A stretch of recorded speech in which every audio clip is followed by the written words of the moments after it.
საათი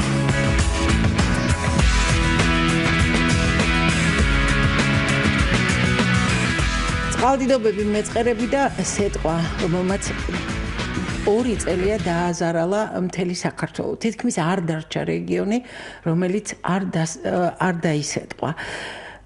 შედეგები ძალიან მძიმეა, ზარალმა მილიონზე გადააჭარბა და ჯერ კიდევ არ არის ბოლომდე დათვლილი. სულ ბოლოს ახლა რამდენიმე დღის წინ სამშაბათს დაისეტყვა თელავი მთლიანად, რამდენიმე სოფელი და ზარალს მიიღებენ მხოლოდ ის ფერმერები, რომლებიც სარგებლობენ აგროდაზღვევით. დანარჩენებმა რა ქნან? რატომ არ სარგებლობენ ჩვენი ფერმერები აი ამ დიდი შეღავათით და არა მარტო ფერმერები, ის მეურნეები და გავიხსენოთ ძველი ქართული სიტყვა გლეხები, რომელსაც შერეული საკარმი და მონაკვეთები აქვს. იმიტომ რომ ეს ძალიან კარგი ფორმაა, ნებისმიერ კომპონენტში შეიძლება მე ვფიქრობ, როდესაც ამაზე ვაკეთებთ გადაცემას, მაშინ მითხრეს სპეციალისტებმა, რომ ერთი ხეც კი შეიძლება დავაზღვოთ. რატომ არ სარგებლობენ ამით ფერმერები, დიდი და მსხვილი ფერმერული მეურნეობები? აი ამ ძალიან მნიშვნელოვან თემაზე მინდა ვისაუბრო დღეს.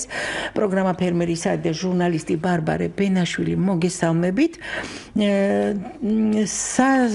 სასოფლო სამეურნეო სავარგულები ისე და ისე ეთყვა რეაბილიტაციის თვის თანხებია კიდევ ერთხელ საჭირო. არადა აგროდაზღვევა ისეთი კარგი ფორმაა, იცით, მთელ სოფლიოში დიდი ხნის წინ, რამდენიმე საუკუნეების წინ აპრობირებული ფორმა. ამით სარგებლობენ ამერიკელი ფერმერები, ჩინელი ფერმერები, თურქი ფერმერები, თურქეთის ძალიან და მოგეხსენებათ ეს ის ქვეყნები, რომლებიც ძალიან კარგად განან ეკონომიურად ფეხზე, განსაკუთრებით სასოფლო სამეურნეო წარმოებაში. და ეს არის სტაბილიზაცია, ანუ შესაძლებლობა ფერმერისთვის აინაზღაუროს ფინანსური დანაკარგი გამოწვეული მოსავლის შემცირებითა და დაკარგვით. მაგრამ შედეგი, ხედავთ როგორია თანაფარდობა. მოდით ვისაუბროთ და ვიფიქროთ მე და თქვენ კიდევ ერთხელ ამაზე.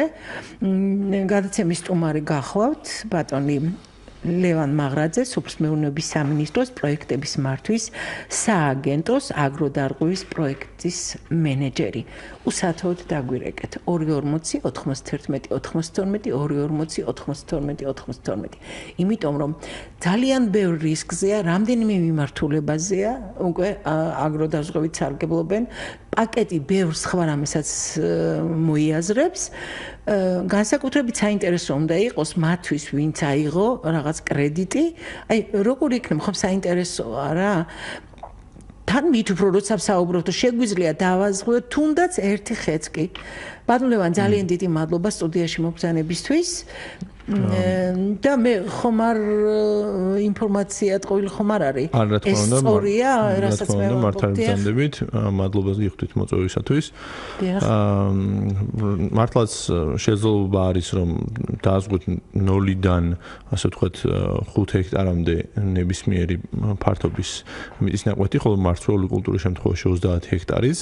თუ კოოპერატივია, ამ შემთხვევაში ფართობის მიერი შეზღუდვა არ არსებობს და 50,000 ლარის ოდენობის სააზღვეო პრემიას გადაიხდის სახელმწიფო ერთ კოოპერატივზე. თითოეული ბენეფიციარისთვის ასე ვთქვათ, ერთ სააზღვეო პოლისზე სამსაკე პაკეტი აქვს ყველა ბენეფიციარს კოოპერატივის წევრს, ანუ. არა, კოოპერატივი როგორც იურიდიული პირი ისე ეზღვევა და კოოპერატივში შემავალი მეპაიები ზოგადად მათ ფლობელობაში არსებული მიწის ნაკვეთები მთლიანად დაზღვეული იქნება და 70%-იან სუბსიდირებას ახორციელებს სახელმწიფო ყველა კულტურაზე, ყველა სასოფლო სამეურნეო კულტურაზე, ხოლო ვაზზე 50%-იან სუბსიდიას ახორციელებს. ეს ნიშნავს რას, რომ ყოველ 100 ლარზე თქვათ ბენეფიციარი იხდის 30 ლარს, ხოლო სახელმწიფო 70 ლარს.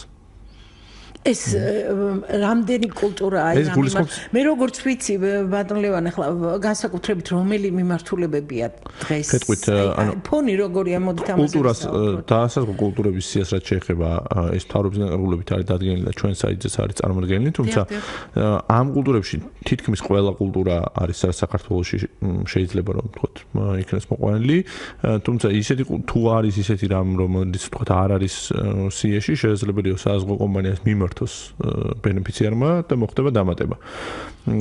რაც შეეხება ყველაზე გავრცელებულ დაზღვევად კულტურებს, რა თქმა უნდა, ეს არის ვაზი. შემდეგ რაოდენობრივად ბენეფიციარების რაოდენობის მიხედვით ეს არის მანდარინი, ციტრუსი. და შემდეგ მოდის ასე ვთქვათ შიდა ქართლის რეგიონი, სადაც ხეხილის კულტურა, ვაშლი, ვთქვათ ატამი, ეს მსხალი ეს კულტურები არის დაზღვეული. მრავალწლიანები, რა თქმა უნდა. არის ერთიან კულტურებში ვთქვათ საზამთრო ნესვი, პომიდორი, რომელიც ასევე აქტიურია დაზღვევის კუთხით. და ხორბან მარცვლეული კულტურაც ერთ-ერთი მოწინავეა ამ კუთხით. და იცით რა შემთხვევებს ითვალისწინებს სადაზღვევო პაკეტი ბატონო ლევან? აი მეწყერები არის შერეული პაკეტია, კომბინირებული რისკების პაკეტიც არის, ყინვები, მოყინვები, ტყვა, წყალდიდობა. ჩვენი პროგრამის, ანუ აგროდაზღვევის სახელმწიფო პროგრამის ფარგლებში შეთავაზებული არის ამ ეტაპზე მხოლოდ ერთი, ასე ვთქვათ, პაკეტი რისკების, რომელიც ითვალისწინებს სეტყვას, წყალდიდობას, ხარიშხალს და საშემოდგომო ყინვას მხოლოდ ციტრუსებისათვის 1 ნოემბრიდან 1 სექტემბრიდან 30 ნოემბრის ჩათვლით. ეს მოყინვების შემთხვევაში მხოლოდ ციტრუსებისთვის. მხოლოდ ციტრუსისთვის და მხოლოდ საშემოდგომო ყინვაზეა საუბარი. თუმცა მოთხოვნილება მოსახლეობის მხრიდან არის საგაზაფხულო ყინვაზეც და გვალვაზეც, მაგრამ საგაზაფხულო ყინვას და გვალვას არის სისტემური რისკი, ბევრად უფრო მასშტაბური და ბევრად უფრო რთული საზღვაო რეგულირების კუთხით. აქედან გამომდინარე, საზღვაო კომპანიების შესაძლებლობები ჯერჯერობით არ გვაძლევს ამ სერვისების შეთავაზების საშუალებას ჩვენ. შესაბამისად, ჩვენ აქტიურად მუშაობთ მათთან ერთად, რომ ესეთ ტიპის პროდუქტები იქნას შეთავაზებული. მსმენელია ბატონ ლევან, შეგიძლიათ მოусმინოთ? ალო, გისმენთ? ეთერში ხართ? უკაცრავად გალოდინეთ, დიახ, გისმენთ? სტუმარს მინდა ასეთი შეკითხვა უთხრა. აი, აზიურმა ფაროსანმა დასავლეთ საქართველოში თხილის შარშან ძალიან დააზიანა და წყელსაც იგივე მდგომარეობა ჩანა, თუ ამაზე დაზღვევა? მავნებლებზე და დაავადებებზე. დიახ, მავნებლებზე და დაავადებებზე ჯერჯერობით სამწუხაროდ დაზღვევა არ მოქმედებს, იქიდან გამომდინარე, რომ ესეთ ტიპის პროდუქტი საჭიროებს ერთი რომ არის უფრო მეტად ძვირი და მეორე რომ საჭიროებს ბენეფიციარის მხრიდანაც გარკვეულ ვალდებულებს რომ შეასრულოს იმისთვის რომ დაზღვევა მოქმედებაში იყოს. ანუ რა ისე თქმა უნდა ვალდებულებებზეა საუბარი, მაგრამ ძალიან მნიშვნელოვანი თემაა სხვათა მაგალითად ის რომ ბენეფიციარმა დროულად შეწამლოს, შეიტანოს შესაბამისი პესტიციდები და ასე შემდეგ. დიახ. ანუ მისი მოვლის ეტაპები რაც არის აუცილებელი კონკრეტულ კულტურისთვის, ამ შემთხვევაში თხილისთვის თქვა, ხო? ანუ ეს აუცილებელი განხორციელებული იყოს იმისთვის, რომ საბოლოო ჯამში იქნას დაცული დაავადებებიდან. თუმცა ეს კონკრეტული რისკი, რაც ამ ბატონმა ახსენა, ამ კუთხით როგორც ჩემთვის ცნობილია სახელმწიფო მუშაობს, არსებობს პროგრამა, რომელიც ითვალისწინებს შეწამლობას და ასე შემდეგ. და ამ კუთხით ძალიან აქტიურია, თუმცა საზღვაო კომპანია, აქვე აღნიშნა, რომ საზღვაო კომპანია ზოგადად ისეთი ტიპის რისკების დაზღვევას თავისთავზე არ იღებს, რომელიც ალბათობაც ძალიან დიდია. შესაბამისად, ეხლა ამ ტიპის პრობლემა მწვავედ დგას, ამიტომ ძალიან განსაკუთრებით ხელში ამიტომ ამას ასე ვთქვათ დაზღვევის ინსტრუმენტის გარდა აუცილებელია ასე ვთქვათ სხვა ღონისძიებები, რომელ ღონისძიებასაც სახელმწიფო ატარებს აქტიურად ამ მიმართულებით. ერთია სახელმწიფო, მაგრამ ოდესაც იგივე აი ამ თხილის დაავადებები და დაზღვევაზე რადგან მივედით, სპეციალისტები, რომლებიც მოდიან ჩვენთან, ბატონ ლევან, ძალიან ხშირად ვთქვამთ, რომ თხილის გაკეთებას, მოვლას, ამას იცით, გარკვეული როცა ბიზნესი გაქვს ამაზე და უნდა მოგება მიიღო არა ეს მებაღეები, ფერმერები, ვინც დაიწყეს თხილის გაშენება, ხშირად აბსოლუტურად იცით მე ვიცი ეს მამა-პაპისგან, მაგალითად და სპეციალისტების რჩევას დაქირავების ინსტრუმენტიც არ არსებობს. აი ხლა თქვენ თქვით, რომ მთელი ციკლი უნდა იყოს სრულფასოვანი, მხოლოდ ამ შემთხვევაში შეიძლება დაზღვევა, ხომ? აი ამ ციკლს ვინ უნდა ადევნოს თვალყური და რამე დოკუმენტი უნდა კონდეს ახლა მეურნეს თვითონ. არსებობს სხვადასხვაგვარი პრაქტიკა, ვინ უნდა ავდენოს თვალი, თუმცა ძირითად შემთხვევაში საზღვაო კომპანიების აგრონომები მუდმივ მონიტორინგს წევენ ის ვინაიდან ბენეფიციარი იხდის თანხას და სახელმწიფო იხდის თანხას დაზღვევისთვის. მონიტორინგის თანამშრომლები მუდმივად აკვირდებიან რამდენად სწორად არის შესრულებული ის ღონისძიებები, რომ დაზღვევის ასე ვთქვათ ხელოვნურად არ იყოს გამოწვეული რაღაც ტიპის რისკები და თუ ბენეფიციარს შეეძლო აერიდებინა თავიდან გარკვეული რისკები, ამისთვის გაატარა თუ არა მან ის ღონისძიებები. ამის მონიტორინგზე საუბარი. თუმცა ჯერჯერობით ესეთი ტიპის პროდუქტი არ გაგვაჩნია ელემენტარულად ის პრობლემაც დგას, რომ ქვეყანაში ძალიან ცოტა აგრონომი არის იმისთვის, რომ ვთქვათ დაზღვევის მიმართულებით იმუშაონ და ასე რომ ამ მიმართულებით ხდება განვითარება. გასულ წელს დონორ ორგანიზაციებთან ერთად შემუშავდა ზიანის შეფასების მეთოდოლოგია მხოლოდ იმ რისკებზე, რომელი რისკებიც გვაქვს, რომ ობიექტური იყოს შეფასება და სტანდარტული იყოს ყველა საზღვაო კომპანიისთვის. შესაბამისად გადამზადდა აგრონომები, რაც იმას ნიშნავს, რომ უფრო გაუმჯობესდება სერვისები დაზღვევის კუთხით.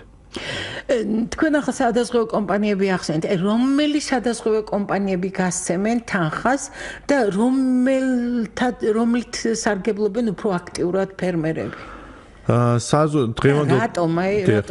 დღევანდელ დღეს აგროდაზღვევის 2017 წლის პროგრამაში არის ჩართული 5 საზღვაო კომპანია. და ეს საზღვაო კომპანიები არიან ალდაგი, GPI, IC ჯგუფი, RD და Alpha. ხუთივე მათგანი ხო წარმოდგენილია მთელ საქართველოში და ზოგიერთი ვთქვათ გარკვეულ რეგიონებს ან გარკვეულ კულტურებს ანიჭებს უპირატესობას. შესაბამისად ყველა ამ საზღვაო კომპანიაში არის ხელმისაწვდომი დაზღვევის პოლისი. შესაბამისად ბენეფიციარს თუ სურს დაზღვევა, მან აუცილებელია მიმართოს საზღვაო კომპანიას, ვინაიდან სახელმწიფო ამას ახორციელებს საზღვაო კომპანიასთან თანამშრომლობით.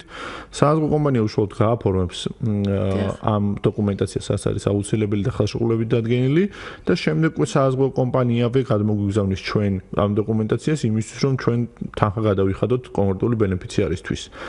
თუმცა ზიანის შემთხვევაში ზიანის ანაზღაურება ხდება საზღვაო კომპანიის მიერ. ან ჩვენ და ფერმერი ასე ვთქვათ ყიდულობთ საზღვაო პოლისს და საზღვაო კომპანიას შემდეგ აქვს ვალდებულება, რომ აანაზღაუროს ზიანი ასეთი ზიანის დადგომის შემთხვევაში. იცით, ახლა ჩვენ საუბრობდით, რომ ეს დიდი ფერმერებისთვის ხელმისაწვდომი კოოპერირების შემთხვევაში დაუშვათ ვიღაცას აქვს აღებული კრედიტი, გრძელვადიანი, ან ის ისარგებლა იმ სახელმწიფო პროგრამით, რომელიც მუშაობს 3 წლების მანძილზე და მაგრამ კრედიტი დაფარული არ აქვს, ბატონ ლევან. ამ შემთხვევაში როგორია აგროდაზღვევის მექანიზმი?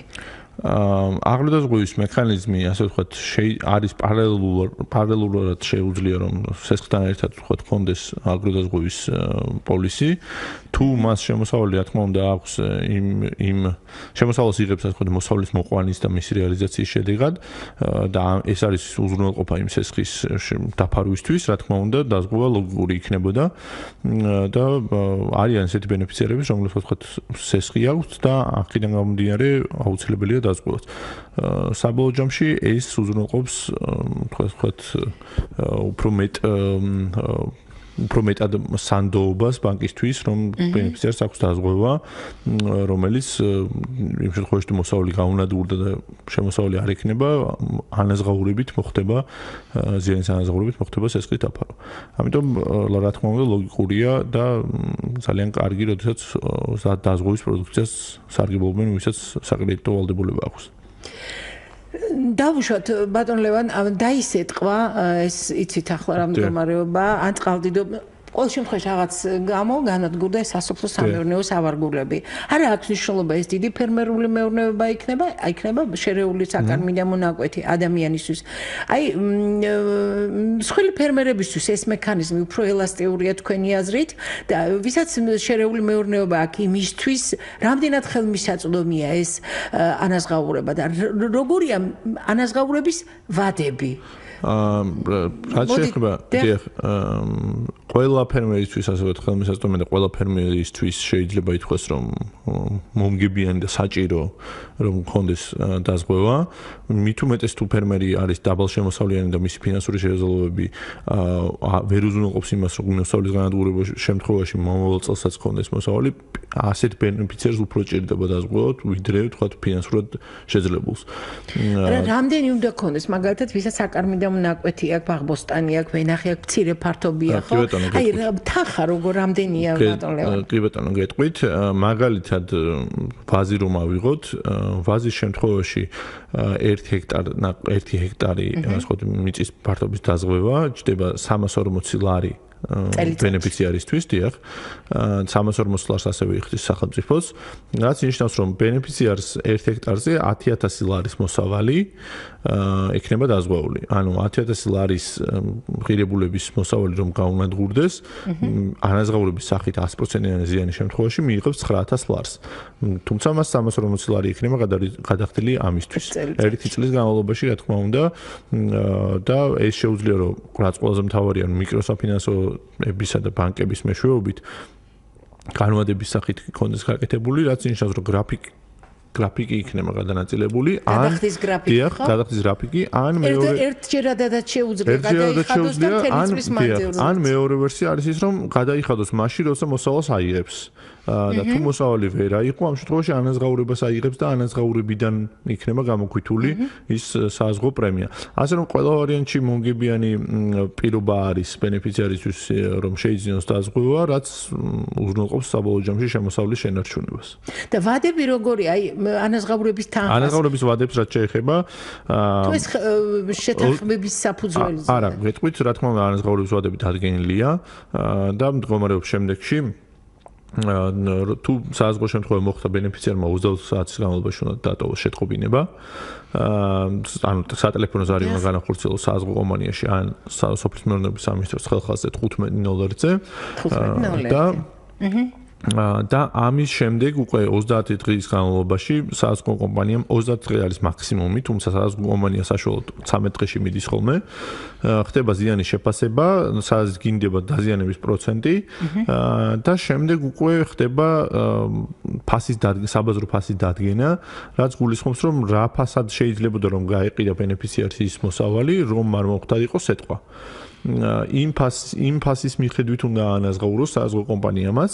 შესაბამისად, მოსავლის აღების პერიოდში ხდება სტატისტიკურად დამუშავება ამ საკითხის. სამხარაულის ეროვნული ექსპერტიზის ბიურო ადგენს საბაზრო ფასებს თითოეული კულტურისათვის, რაც რის მიხედვითაც შემდეგ კილოგრამების გამრავლებით ხდება ზიანის ანაზღაურება. ანუ იმის თქმა მინდა რომ საბაზრო მოსავლის ანაზღაურების გაცემა ხდება იმ პერიოდში, როდესაც ბენეფიციარი მიიღებდა შემოსავალს, იმ შემთხვევაში თუ მას ზიანი არ დაუდგებოდა. ანუ ასე ვთქვათ, მოსავალს როდესაც გაყიდდა, ზუსტად იმ დროს მიიღებს ანაზღაურებას, რაც ლოგიკური და ასე ვთქვათ, არც დაგვიანებულია და არც ადრეულია, ვთქვათ. იცით რა, გარდა აი ამ სტიქიური ბუნებრივი სტიქიური მოვლენებისა, რომელიც ჩამოთვალეთ, რომელიც განსაზღვრულია სადაზღვევო პაკეტში, აი ეს მოულოდნელობის ეფექტი ხო შეიძლება მოხდეს ისე, რომ გზად განადგურდეს ეს მოსავალი ან ჩაბარების დროს, ან შენახვის დროს.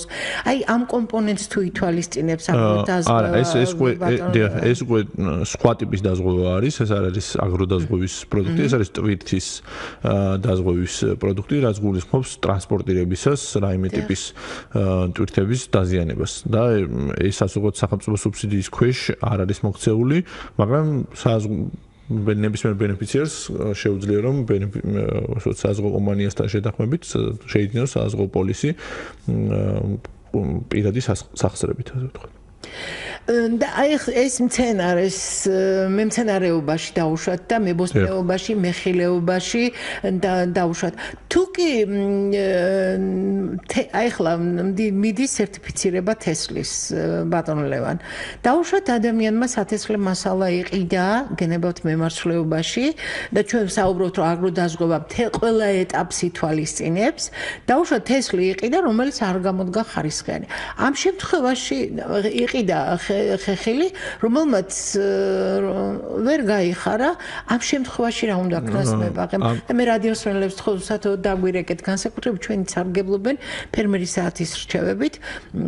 არა მხოლოდ დიდი ფერმერები, ჩვენ ამისთვის გვაქვს შესაძლებლობა რომ საიტზე დავდოთ ფერმერის საათის Facebook-ზე, საზოგადოებრივი რადიოს საიტზე ჩვენი გადაცემები და მე ვიცი რომ ძალიან დიდი მსხვილი ფერმერი ამას ნახულობს, მაგრამ მცირე ფერმერები, რომლებიც ჩვენი რჩევებით პირდაპირ ერთ-ერთ სარგებლობენ 240 91 92 240 92 Facebook-ზე კითხვების გამოგზავნოს ამიჯერეთ ჯობია რომ პირდაპირ რესპონდენტს კითხოთ. გისმენთ ბატონო. დიახ, რაც შეეხება აგროდაზღვევა ითვალისწინებს უშუალოდ ზიანზე დაფუძნებულ ასე ვთქვათ ანაზღაურებას, რაც გულისხმობს რომ იმ შემთხვევაში თუ ასე ვთქვათ თესლი არ იყო იმ დონის რომ ვთქვათ ის მოსავალი მოიყვანა, ეს ამის გათვალისწინება აგროდაზღვევის ამ პაკეტში არ ხდება. აქ არის საუბარი, როდესაც ნაყოფი იქნება მიღწეული ვთქვათ განვითარების რაღაც კონკრეტულ ეტაპზე, რაც მითითებულია მთავრობის განკარგულებაში, ანუ მაგალითად მტევანი, როდესაც იქნება გამოტანილი ყურძნის მტევანზე საუბარი ფაზზე და იქნება ვიზუალურად გარჩევადი, ამის შემდეგ შედის უკვე ზალაში საზღვაო პაკეტი და არა იქამდე, როდესაც ყვავილობის პერიოდში მაგალითად მცენარე ან თუნდაც ყვავილობის პერიოდშიც არ არის, მაგრამ მცენარე გახმა თვითონ. ეს უკვე განსხვავებული ტიპის პროდუქტებია. ჩვენ გვაქვს უშუალოდ მოსავლის განადგურებაზე დაფუძნებული პროდუქტი, რაც გულისხმობს რომ უშუალოდ ნაყოფების, ასე ვთქვათ, განადგურებას და ამ ზიანის შეფასებას და შემდგომში ანაზღაურებას ითვალისწინებს. ლევან, განსაკუთრებით რომელი რეგიონებია და აი რამდენმა კოოპერატივმა ისარგებლა ამით. აღმოჩნდა რომ მე ამ გამოკვლევის თანახმად, რომელზეც ჩვენ ვისაუბრეთ, რადიოსმენელებაც მინდა იცოდეთ თუ დაინტერესდებით. სულ ახალი გამოკვლევა ილიას სახელმწიფო უნივერსიტეტის სამეცნიერო ჯგუფში აუტარებენ. საკმაოდ სერიოზული გამოკვლევა. აღმოჩნდა რომ 98%-მა იცის. 80%-ს მოწონს და აი რაღაც 40% თავს იკავებს 80%-დან, იმიტომ რომ დაზღვევა დააზღვიოს. აი თქვენი აზრით რა არის ამის მიზეზი, საინტერესოა? ეს რომ უნდობლობის კომპონენტი უფრო მეტია, ვერ ასრულებენ ის სადაზღვევო კომპანიები თავიანთ ფუნქციას და პირობებს თუ აი რაც თქვენ თქვით რომ სპეციალისტების დეფიციტია. სხვა შორის მე მინდა ყველას რადიოსმენელს უთხრა რომ იმისთვის რომ აგრარული მიმართულებით თქვენმა შვილებმა ახლა ჩააბარონ, აი ნახეთ რა კარგი სამუშაო ადგილებია გნებავთ იგივე სადაზღვევო კომპანიაში. ამიტომ აგრარულ სექტორზე უთხარით შვილებს, ან რაღაცნაირად რომ აუცილებლად ჩააბრალოს. ქვეყანას ჭირდება აგრონომები, ზოოტექნიკოსები, ვეტერინარები, დეფიციტია ძალიან დიდი და აი მეცხოველეობაში დაზღვევაზეც გვინდა ვისაუბროთ. რაღაც ნათქვამი არ იყო პაკეტში, მე მგონი ამ მიმართულებით, მაგრამ ჯერ ამ თემაზე ბატონო ლევან, დიახ. ხო, რაც შეეხება არ ჩართვის ან სანდოობის თემას, სანდოობის თემა მე მგონი ასე ვთქვათ გადაწყვეტილია აგროდაზღვევის ნაწილში იქიდან გამომდინარე, რომ ამ პროგრამას ახორციელებს სახელმწიფო და საზღვაო კომპანია, ანუ სახელმწიფო ახორციელებს საზღვაო კომპანიებთან ერთად.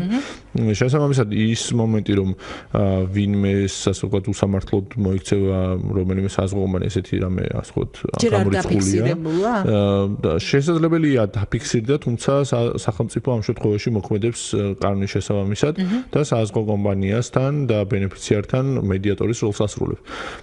შესაბამისად სანდოობის თემა ასე ვთქვათ ამ შემთხვევაში არ არსებობს. ალბათ არის უფრო ის ასე ვთქვათ ის საკითხი, რომ ბენეფიციარი ჯერჯერობით ვერ ხვდება საჭიროებას დაზღვევის პროდუქტის, ასე ვთქვათ, რამდენად მნიშვნელოვანია, რა სიკეთე შეიძლება გქონდეს, ან ვთქვათ აპირებს მომავალში დაზღვევას და ჯერჯერობით ასე ვთქვათ გარკვეული ეტაპებია საჭირო იმისთვის, რომ ჩვენ მივაღწიოთ მასიური საზღვაო პოლისების გაცემას ყველა ფერმერისთვის.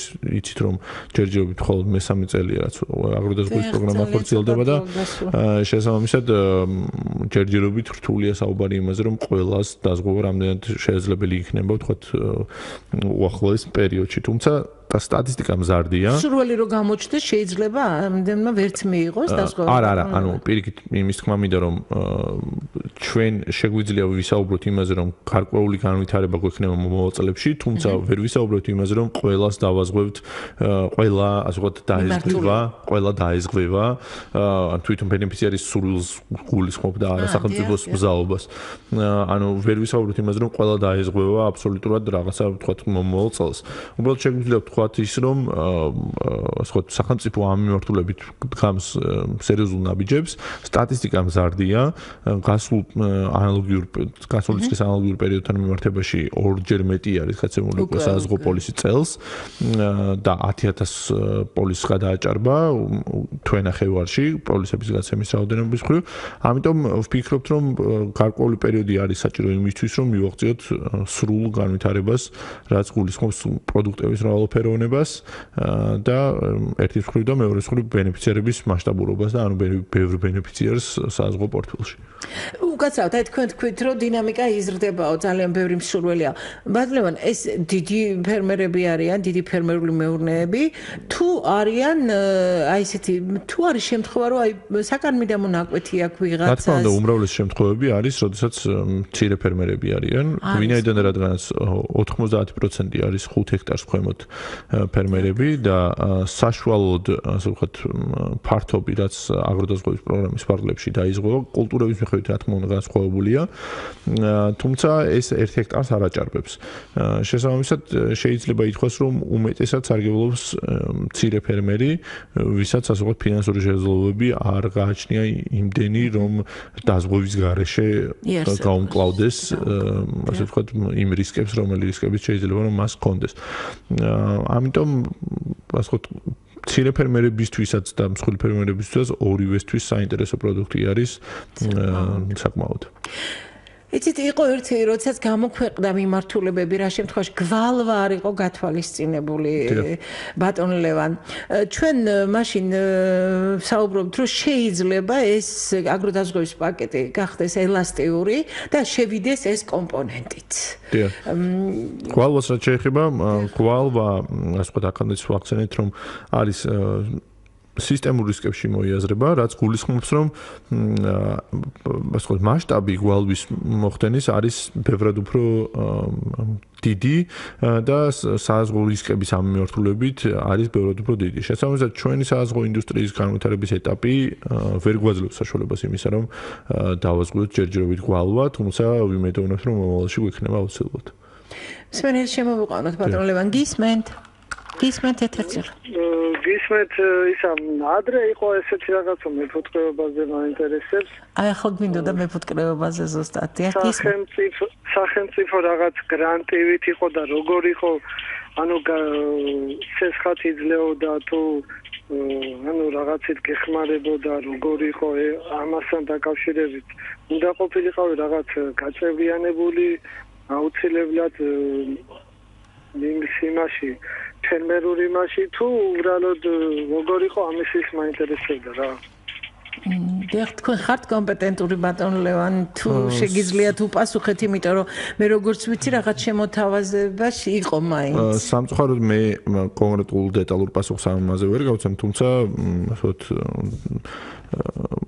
მიურჩევდი რომ დაუკავშირდეს სოფლის მეურნეობის სამინისტროს ხელხას, კერძოდ 15.01 ან 2.47.01, სადაც დეტალურ პასუხს მიიღებს ამ მიმართულებით რა გრანტები და რა დაფინანსება შეიძლება მიიღოს დღევანდელ დღეს.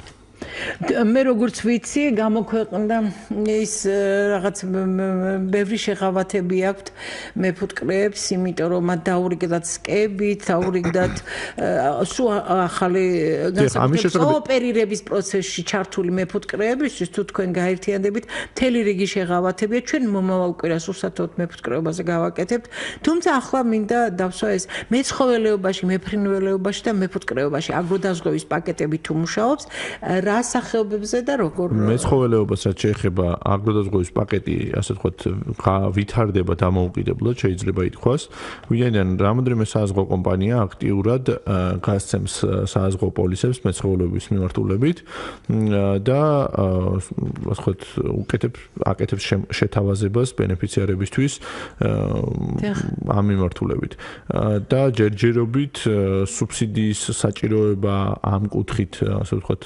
არ ყოფილა შესწავლილი ამ კუთხით სუბსიდიის საჭიროება რამდენად არის ვინაიდან რადგანაც სააზღვო კომპანიების შეთავაზებები სულ რამოდენიმე ხანიერას დაიწყო რამაც ასე ვთქვათ შეიძლება ითქვას რომ ხელი შეუწყო აგროდაზღვევის არსებულმა მოდელმა არსებულმა პროდუქტმა სუბსიდირებამ ხელი შეუწყო სხვა პროდუქტების განვითარებასაც ვინაიდან რომ მოგესალმებით რომ სააგენტი მიდის ბენეფიციართან ის აკეთებს შეთავაზებას სხვა პროდუქტებისაც და კონკრეტულად აი ეს ამის ხმამიდან რომ ასე ვთქვათ ამ პროდუქტის მეცხოველეობის დაზღვევის პროდუქტის შეთავაზება ხდება თუმცა მეფუტკრეობას რაც შეეხება სააზღვო კომპანიების განცხადებით აქ მთავარია და ზოგადად ყველა სააზღვო პროდუქტში მთავარია მასშტაბი ამიტომ ვფიქრობ რომ სააზღვო კომპანიას თუ მიმართავს გარკვეული რაოდენობა მეფუტკრეებისა დაზღვევის მიზნით ისინი ასე ვთქვათ კერძო შეთავაზებას გააკეთებენ თუმცა ჯერჯერობით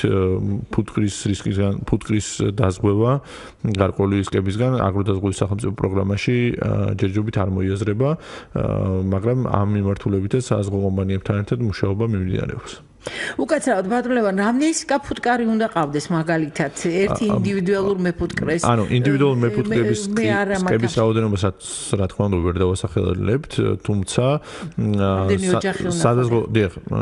თუმცა სააზღვო კომპანიებისთვის ეს ასე ვთქვათ ამას ვამბობ გამომდინარე იქიდან რომ ყველა სააზღვო პროდუქტს ჭირდება მასშტაბი და ჭირდება ბენეფიციარების რაღაც კრიტიკული ოდენობა იმისთვის რომ დაზღვევა მიმუშაოს ამიტომ მნიშვნელოვანია რომ სააზღვო კომპანიამ მათ ერთის მხრივ და მეორეს მხრივ ბენეფიციარებმაც მოახდინონ კონტაქტი ერთმანეთში რომ საბოლოო ჯამში შედგეს სააზღვო პროდუქტი ვფიქრობ სააზღვო კომპანიები ასე ვთქვათ ამ მიმართულებით მოწადინებულები იქნებიან და ასევე ბენეფიციარებიც რომლებიც ასე ვთქვათ ფლობენ ფუტკრის ოჯახებს აუცილებელია რომ მიმართონ სააზღვო კომპანიებს ძალიან კარგი და მე ვითვალისწინებ თქვენს სურვილს გადაცემის სტუმარი გახლავთ ბატონი ლევან მაღრაძე სოფლის მეურნეობის სამინისტროს პროექტების მართვის სააგენტოს აგროდაზღვევის პროექტის მენეჯერი უსათოდ დაგვირეკეთ იმიტომ რომ მე ვთვლი რომ ნებისმიერ თქვენგანს ვისაც აქ დიდი და მცირე მეურნეობა იცით ისარგებლეთ ან დაზღვევით ეს მთელი ევროპა ამაზე დგას იცით მთელი აგროსექტორი და ნელა-ნელა ჩვენ რაც არ უნდა გვინდოდეს რომ თავი დავიცოთ და ჩავიკეტოთ არ გამოვა იცით იმიტომ რომ ყოფნა არ ყოფნაზეა უკვე ლაპარაკი ჩვენ ესეთ რთული რელიეფის ქვეყანაში ვცხოვრობთ კლიმატის გლობალური ცვლილება მოგეხსენებათ გრძელვადიანი პროგნოზები ვეღარ კეთდება იმიტომ რომ ეს კლიმატის ცვლილებას თავისი პროცესები აქვს ხო ხართ ამის მომხრე არ ახართ ამას მნიშვნელობა ამინდი ფორმირდება დაუშვათ იგივე 11-13 წლიანი ციკლის გამო ადამიანი ამინდი იცვლის ფორმას ამიტომ გრძელვადიანი პროგნოზები ვეღარ კეთდება გარკვეული პრობლემები არის ჩვენი ჩარევითაც ანთროპოგენური ჩარევითაც ამიტომ მოდით შევხედოთ ამას გონიერი ადამიანის თვალით ჩვენ დავიცვათ ჩვენ თვითონ და სახელმწიფო გვთავაზობს ფანტასტიკურ შეღავაც, ხო? და ვისარგებლოთ ამით, მცირე ფართო, იგივე მეცხოველეობაში, მეფრინველეობაში რა კომპონენტია და როგორ უნდა იყოს ბატონ ლევან თუ მუშაობს სადაზღვევო პაკეტი, რამდენი სული, რა მიმართულებით, მსხვილფეხა რქოსანზე, წვრილფეხაზე, აი რანაირად მოდით მსმენელი შემოვიყვანოთ და მე ამ თემაზე ვისაუბროთ, გისმენთ? გამარჯობა ბატონ ბარბარე მოგესალმებით პრესომერს ბარბარე ამიტომ ეცემ თქვა აი კარგია დაზღვევაზე და იმაზე როცა ვფიქრობ და დავაზღვევთ მაგრამ კაცმერთმებთან ხელი განზრიეთო გეშველეთ და გლეხმა თუ თვითონ არ განზრია ხელ და არ დასაქმდა და არ გააკეთა ის დაზღვევა ალბათ ისეთ არჩევა და დაზღვევის იმედი არავინ არ მუშაობს და აი უამინდობის პერიოდში ისეთ რაჭერული ამით დადგა წახინებებიც იყო ნესი ახლა ყველაფერი გამოვიარა ცდია და ამასთან დაკავშირებით აი რამე რეკომენდაციები რჩევები სპეციალისტი რო იყოს, რადგანაც უკვე შეიძლება მაგალითად კასტეს ჭრაკის სადაც დავადებები და აი ესეთი სპეციალისტების რჩევები უფრო დაჭერდება. კარგი, ძალიან დიდი მადლობა, მაგრამ ესეც საჭიროა. ჩვენ ეს სპეციალისტები მოყავს სოფლის დილაც შენას შესანიშნავად მუშაობს ამ მიმართულებით საზოგადოებრივი რადიო ყოველთვის გაწვდით ამდენი წელი არჩევას. ვეცდებით მოვიყვანთ, მაგრამ ეს აუცილებლად უნდა გვეთქვა ამაზე, იმიტომ რომ ძალიან მძიმე შედეგებია ხალხო. თქვენ თუ არადევნებთ თვალყურს, მე მაგალითად მეწოდება ყოველ დილას ველოდები რომ აი საღამოს რომ აი რამდენი ღრუბელი გამოჩნდება, შავი ღრუბელი სადღაც რაღაცა დაისეთყვა. რამდენი ხშირი წვიმა იქნება, წყალდიდობა იქნება, მეწყერი ჩამოწვევი, იმიტომ რომ გამანადგურეთ ტყეები და ნიადაგ დამცავი ხე აღარ დარჩა ბევრ რეგიონში, ხომ? აღარ არის ნაპირდაცვის სამუშაო, აღარ მუშაობს. ადამიანები მეწოდება, იცით, გნებავთ იგივე საზამთროს და იმის ბაღები და ეს ეთქვა სულ ყოველს ეს ფოტოები რო ჩნდება სოციალურ ქსელებში და მედიაში სიმართლე გითხრათ მე გული მტკივა ნამდვილად მტკივა გული და ჩვენ ვცდილობთ რომ წინაზეც ყავდა სპეციალისტი ას დაზიანებულ ხეხილის ბაღებს და ბაღებს რა ვუშველოთ და ჩვენ ამაზე გავაგრძელებთ მუშაობას იმიტომ რომ აი ეს პროცესი თუნდაც დაზღვევა ამაშიც ერევა ხომ ბატონ ლევან აი აღდგენის პროცესში დაზიანებული ანუ აღდგენის პროცესი დაზღვევა უზრუნველყოფს რომ აუნაზღაუროს აუნაზღაუროს და ბენეფიციარი თვითონ მან უნდა მიხედოს ასე ვთქვათ თავის ბაღს და მან უნდა განახორციელოს ის ღონისძიებები რაც აუცილებელია ამ მიმართულებით საზღვაო აგრონომები რაღაც ტიპის რჩევებს რა თქმა უნდა მიცემენ აუცილებლად სპეციალისტის რჩევაა ასე თუმცა სოფლის მეურნეობის სამინისტროს გააჩნია ასევე საკონსულტაციო საინფორმაციო ცენტრები რომლებშიც აგრონომები არის ხასცემენ რეკომენდაციებს და ამითაც შესაძლებელია ალბათ რომ მისარგებლონ benefit ვთქვათ ფერმერებმა როგორ შეიძლება რომ ვთქვათ მოუარონ და რა ღონისძიებები შეიძლება რომ გაატარონ. და ერთით რაც შეეხება ჭრაკმა და მე იცით მე ვენახეობა და ჭრაკისთვის იმისთვის რომ წინასწარ დაიჭიროთ ასე ვთქვათ თადარიგი რომ არ დაავადეს დათესეთ ვარდით ვენახის თავსა და ბოლოში. დარგეთ რამდენიმე ძირი ვარდი და ეს იქნება ძალიან კარგი აბსოლუტურად იმის მიმანიშნებელი რომ თქვენ ბაზი დაიცვათ დაავადებისგან. ვარდი პირველი ავაძდება ჭრაკით სხვათა შორის და გეუბნება უკვე რომ საშიშროება არის და ამის საშუალებები უკვე არსებობს ორგანულიც და არსებობს არაორგანული საშუალებებიც. ახლა მეფრინველეობას და მეცხოველეობას დაუბრუნდეთ ბატონ ლევან. მეფრინველეობას და მეცხოველეობას რაც შეეხება ჯერჯერობით სახელმწიფო პროგრამის ფარგლებში ეს ამ ტიპის დაზღვევები არ მოქმედებს, თუმცა როგორც აღნიშნე, საზღვაო კომპანიები კერძო შეთავაზებას, ასე ვთქვათ, ინდივიდუალურ შეთავაზებებს ბენეფიციარებთან აკეთებენ და შესაძლებელია რომ ისარგებლოს ნებისმიერ დაინტერესებულმა პირმა გარკვეულ საზღვაო კომპანიებში და მათ შორის იმაში, რომელიც რა თქმა უნდა იმაში, რომელიც აგროდაზღვევის პროგრამაშია ჩართული და შეიძინონ კერძოდ საკუთარი სახსრებით ამ ტიპის დაზღვევა. ამ შემთხვევაში სახელმწიფო არ ერევა? ამ შემთხვევაში სახელმწიფო თანადაფინანსება არ ხდება, თუმცა როგორც ასე ვთქვათ, აღნიშნე სახელმწიფოს ჩარევამ, ასე ვთქვათ, აგროდაზღვევის მიმართულებით, ვინაიდან მანამდე საერთოდ არაფერი არ არსებობდა, განავითარა სხვადასხვა მიმართულებების და ერთ-ერთი მიმართულება გახლავთ სწორად მეფრინველეობისა და მეცხოველეობის დაზღვევა. აი იცით რა რამხელა უნდა იყოს ეს რამდენი სული უნდა ყავდეს ამ დეტალებთან ეს მხოლოდ პაკეტში არის ამ დეტალებთან დაკავშირებით თავად საზღვაო კომპანია ასე გააკვალიანებს და გასცემს პასუხს ხომ არ მოიაზრება მომავალში გნებავთ იგივე მეცხოველეობის პროდუქტები და სხვა შორის მეფუტკრეობა მეცხოველეობის პროდუქტებში შედის კიდევ სახელმწიფო მათ გარკვეული წელი ჩადოს ამ მიმართულებით ჩვენ ასე ვთქვათ ვაკვირდებით ამ ბაზრის განვითარებას და ანალიზის შედეგად რა თქმა უნდა გადაწყდება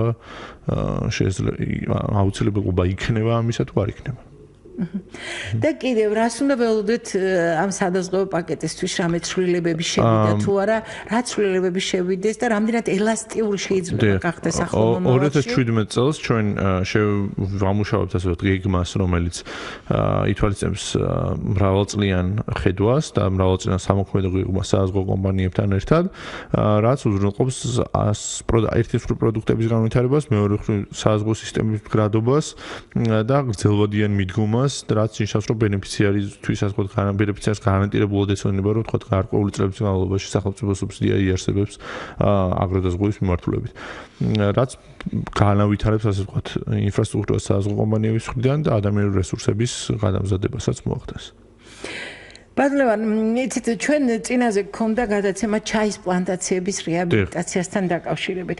მე არ მინდა ძალიან დიდი იმედს ამყარებენ, იმიტომ რომ უკვე არის ერთ-ერთმა ჩინურმა კომპანიამ ძალიან ჯიხაში დაიწყო თურმე შეიძლება ელიტარული ჩაი გააკეთდეს საქართველოში არსებული ჩაის პლანტაციების რეაბილიტაციის შემდეგ. ბატონო, აი ამის დასახალისებლად ამ მიმართულებით ხომ არ მოიაზრება, ხომ არ მუშაობთ, რომ ეს დაზღვევის პაკეტი მუშაობდეს? ჩაის, ასე ვთქვათ, მე ჩაიეობას ჩაის მიმართულებით ჯერჯერობით ვერ დაგიდასტურებს რომ მუშაობა მიმდინარეობს ვინაიდან და რადგანაც ამ მიმართულებით ბენეფიციარების მხრიდან გაცხადებული ასე ვთქვათ მოთხოვნა იმასთან დაკავშირებით რომ რა გარკვეული ტიპის რისკები ახლავს ამას და ამიტომ აუცილებელია მათთვის დაზღვევა ჯერჯერობით არ არსებობს თუმცა ვთქვათ ჩვენ ღია ვართ ამ განხილვისთვის და ვინმეს თუ ვთქვათ ჩაის პლანტაციის ფლობელს გააუჩნდება სურვილი რომ მას აუცილებლად ჭირდება დაზღვევა და რა ტიპის რისკებისგან ჭირდება დაზღვევა, ამაზე საუბარი შესაძლებელია შემდგომში. იცით, ახლა და მავნებლებზე ვისაუბრეთ ჩვენ და ძალიან ჩვენი პრიორიტეტულ საექსპორტოდ მოიაზრება მეთხილეობა. აი, ხომ არ არის რომელიმე დარგი, აი როგორც ისე, როგორც მე ვენახეობა ასე განსაკუთრებულად ჩვენში დაფასებული და პრიორიტეტული, რადგან ეს ასეთი ძალიან კარგი საექსპორტო მიმართულებაა მეთხილეობა, ხო? წელს ძალიან ბევრი პრობლემები აქვს. აი, რამდენი მეთხილია დაზღვეული, თხილის მეურნეობა დაზღვეული, ბატონ ლევან, თუ გაქვთ ზოგადი ინფორმაცია? დიახ, წლევანდელი წლის მონაცემები ჯერჯერობით სამწუხაროდ არ არის, თუ ჯერჯერობით არ არის მზად, ასე ვთქვათ, ვინაიდან ჩვენ გარკვეული პერიოდების განმავლობაში ვიღებთ ინფორმაციას სააზღვეო კომპანიებიდან, ხოლო გასულ წლებში სააზღვეო პორტფელში ზოგადად შეადგენდა დაახლოებით 15%-ს თხილის კულტურის დაზღვევა და საკმაოდ აქტიურობა იყო ასე ვთქვათ და ზიანის ანაზღაურების მიმართულებითაც დაახლოებით 2 მილიონ ლარამდე ანაზღაურდა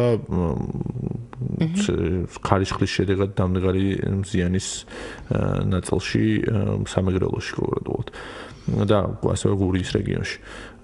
ამიტომ ვფიქრობთ, რომ ამ მიმართულებით აგროდაზღვევა ძალიან აქტიურია და მუშაობს.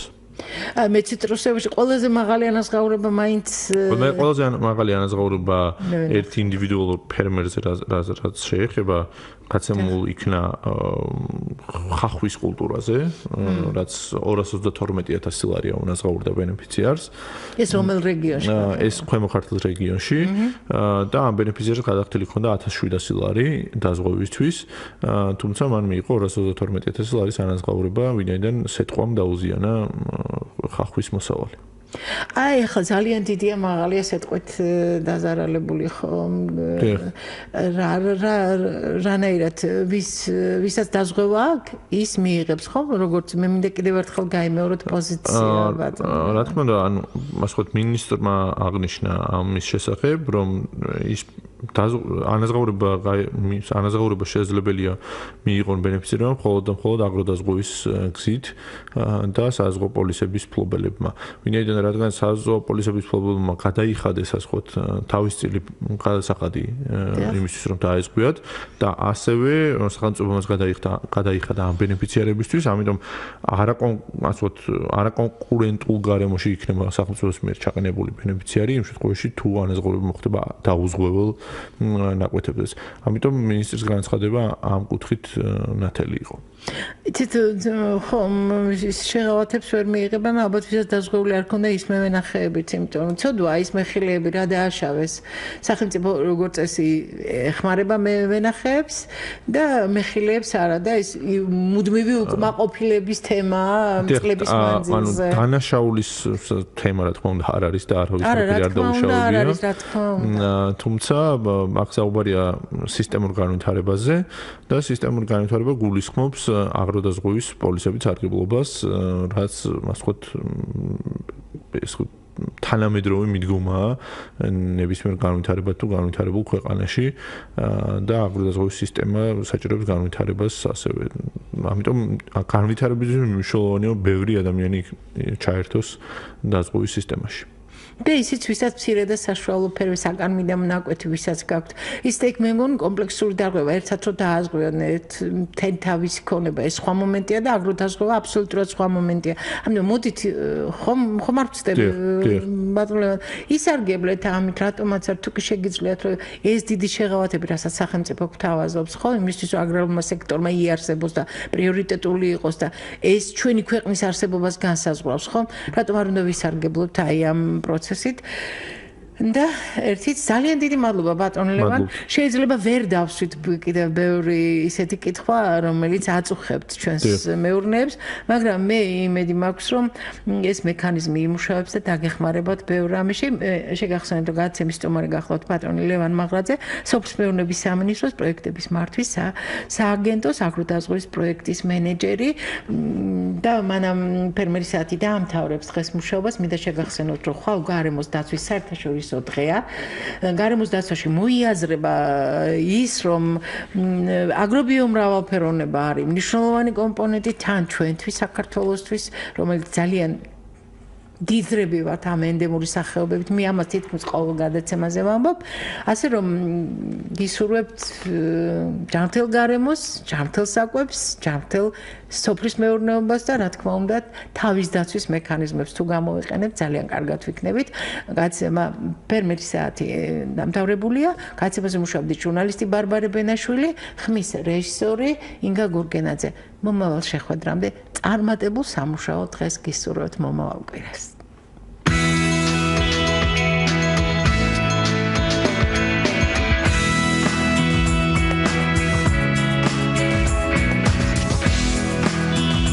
ფერმერის საათი